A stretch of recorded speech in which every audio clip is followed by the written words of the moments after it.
Okay, I think something people might find helpful. So what are the common relationship problems people go to you guys with? Yeah. I mean, I think I don't know the exact number, but let's just say there's like 10 chapters in the book. We tried to kind of break it down based on the categories that we saw the most, right? So just kind of name a few differences in attachment styles, right? It's always a big one. Kind of what happens when you get really activated. Where do you go? Do you pull back? Do you cling, right? Do you tend to be more avoidant or anxious? I'm more anxious, attached. Vanessa's more avoidant, right? So I'm holding on to her leg. She's running the other way, that kind of thing. After, a decade, we have both worked on ourselves where we're swimming towards secure. I'm not as anxious as I was in my 20s, and she's not as avoidant, but it's still there, right? So that's a big one. Different love languages. Yep, love Right. languages. I write, I'm a writer, so Vanessa as well, but my love language is tell me I'm attractive, tell me I'm sexy, write me poems. Like that stuff goes far with me. I also express myself in that way. That makes me so uncomfortable. Yeah, Vanessa does me. Yeah. No, yeah, I feel that. Vanessa's like, let me go get the car washed. If you love me, do the dishes. So she's acts of service. Oh, okay. Yeah. And vice versa. I show it that way too. And so it's really interesting because we actually do take a lot of these kind of like pop psychology type ways of looking at relationships. And we did try to bring it down to whether or not you actually subscribe to like love languages as a thing. It's like, there is something to be said for the fact that giving him words makes me really uncomfortable and it's really hard for me. And I need to learn to work with my discomfort around that because it's really important that I show him love in the way that he needs to hear love. Otherwise, it's going to be me missing him constantly. So love languages was a big one for us. Mikhaila, what's your, how do you give and receive love? What comes naturally to you? Acts of service, words of affirmation, physical touch, quality time, or gifts. So I think it's changed, right? Because it usually does. I've had a number of relationships, and I think with relationships that I was in that weren't as good, I thought that I wanted something different. I was like, and this were like gifts seemed like a good idea. But then being in, like, I'm very happy where I'm at now. And so like touch is like, I'm way more interested in that than I have been like ever before. And I was like, oh, I thought I just wasn't into that. But no, I was just with the wrong people. Yeah. And so I would say probably words of affirmation.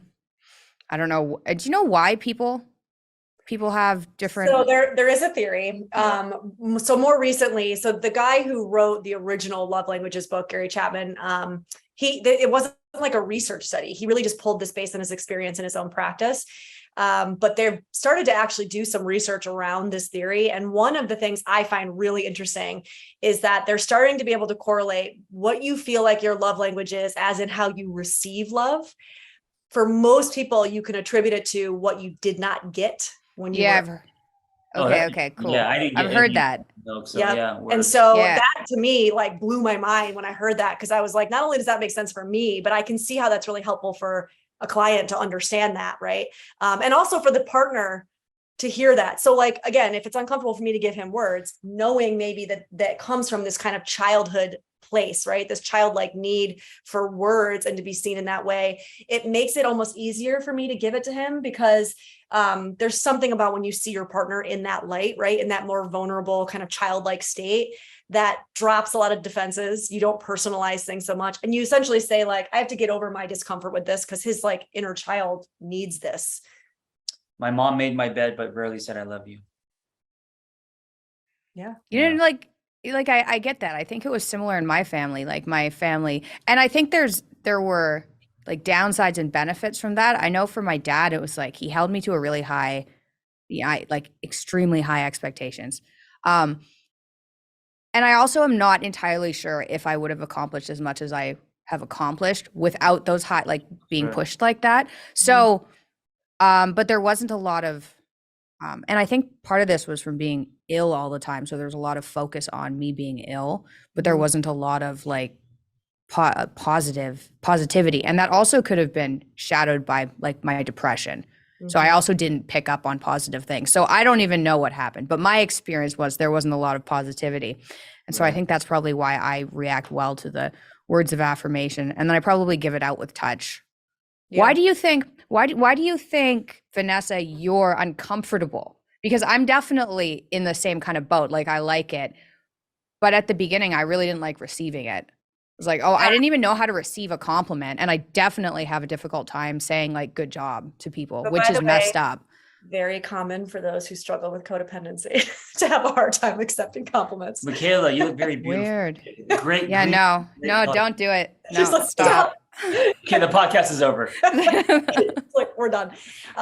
So also have a hard time. So some of the research that I've done around that specific topic, people who have a hard time hearing and really believing compliments, right? So we can do the Yeah. just like saying thank you, but doesn't necessarily mean that I believe it. A lot of it has to do with if you have a belief deep down inside that you are not whatever that person is telling you, right? So I think you're so amazing. I think you're so intelligent. I think you're not only just beautiful. I mean, it could be physical attributes, but it could be attributes about you as a person. For those of us who have a deep belief that maybe we don't actually check those boxes, it actually feels a little bit like, and this is all kind of happening unconsciously, right? It's this belief that we're somehow being fraudulent by accepting that compliment, which is very uncomfortable. And so we'd rather deflect and dismiss it because we actually truly don't believe what you're saying deep down inside, right? So it feels like we're not being honest. It's really interesting. I think also there's, there are many layers, and I think also what you're used to in previous relationships, so I've never been okay with it. I've never been comfortable with it, I guess.